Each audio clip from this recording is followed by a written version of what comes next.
constitutional as well as legal grounds. We feel that the constitutional as well as legal grounds. We feel that the impeachment complaint is constitutionally deficient. It is a violation of pertinent constitutional provisions, and it is likewise jurisdictionally void, and the same should be dismissed and not entertained by the Senate of the Republic of the Philippines. That in essence is the foundation of our complaint. Why defective? It is very defective because first, it did not consider the 3 priorly filed impeachment complaints. It did not likewise consider due process to the Vice President, and it did not also follow the constitutionally prescribed verification process.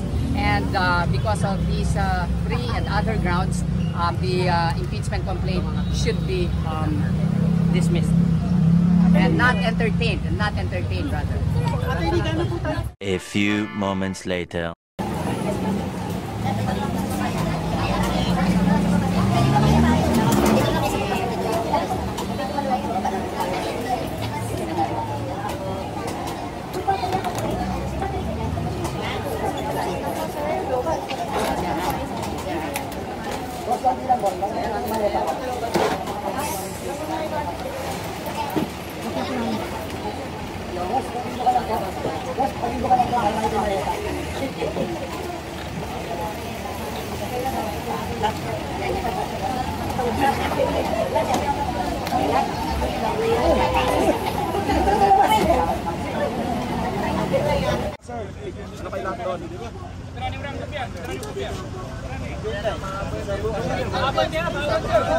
Ang dami pong mga kapatid na mga Muslim na viewers ko ngayon.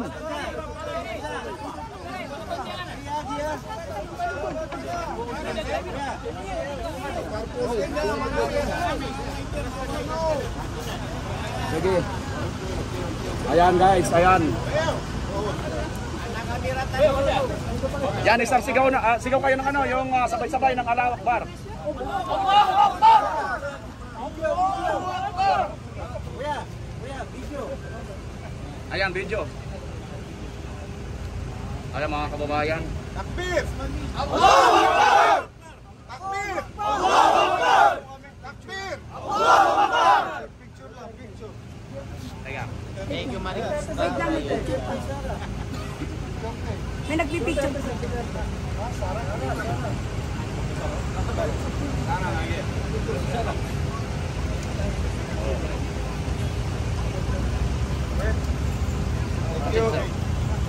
Thank you. Yeah. Thank you. Syukran mga kapatid. Yan mga kababayan, so narinig po natin ang mga leaders po, no? Ano yan? Nakakabangha po ito dahil very organic ito. Sa Green Hills. Business yan, may mga business lahat yan. Sige po. Oh.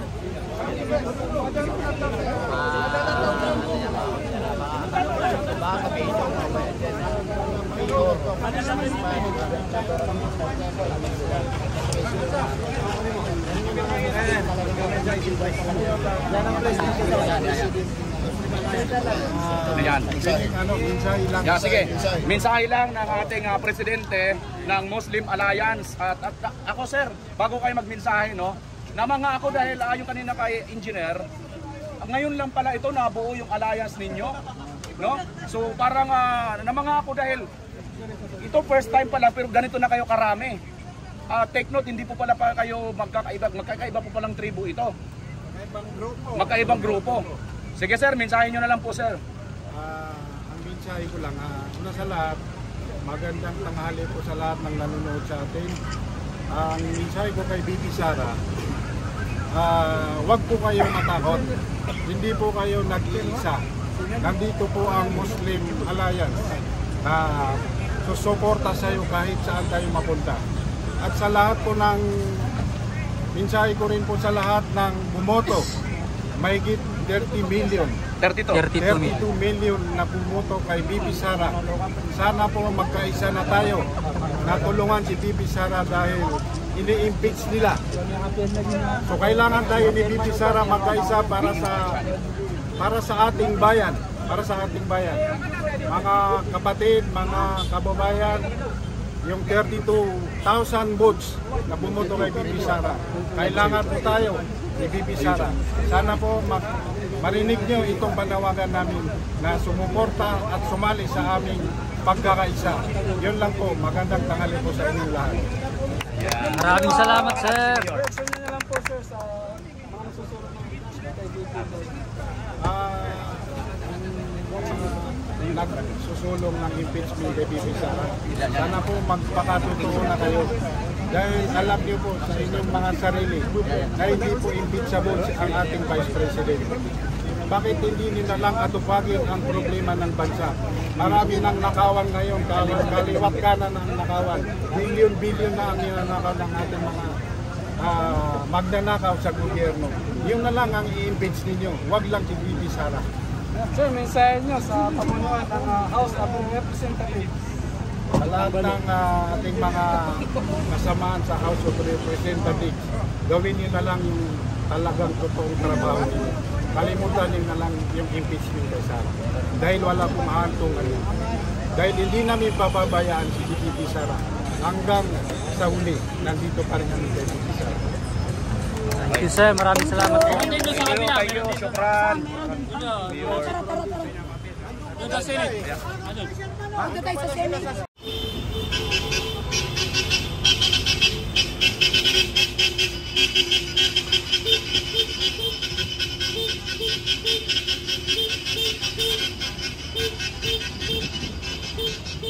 Tayo papasok ng rotonda, mga kababayan.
Mga kapulisan dito natin sa pasada, sa bantay.